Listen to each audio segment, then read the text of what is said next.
తెలుగు రాష్ట్రాల్లో నిరంతరం ప్రజా సమస్యలపై హెచ్ఎంటీవీ ప్రత్యేక కథనాలను ప్రసారం చేసి ప్రజా సమస్యల పరిష్కారానికి తోడ్పడుతుందని Mantralayam town TDP in charge Varadarajulu Naidu అన్నారు. కర్నూలు జిల్లా మంత్రాలయంలో హెచ్ఎంటీవీ 2026 క్యాలెండర్ను ఆయన ఆవిష్కరించారు.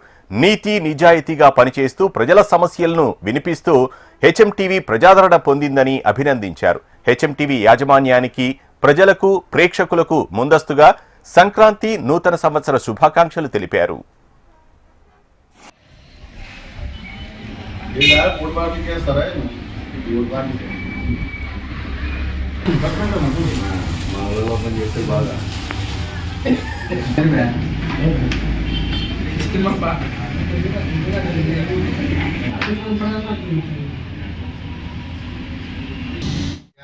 నిర్భయంగా ప్రజల్లోకి తీసుకెళ్తున్న హెచ్ఎంటీవీ యాజమాన్య సంస్థకు అలాగే క్రిస్మస్, సంక్రాంతి శుభాకాంక్షలు తెలియజేసుకుంటూ ఇక ముందు హెచ్ఎంటీవీ యాజమాన్యానికి, మంత్రాలయం నియోజక ప్రజలకు, నాయకులకు, కార్యకర్తలకు జనవరి శుభాకాంక్షలు తెలియజేసుకుంటూ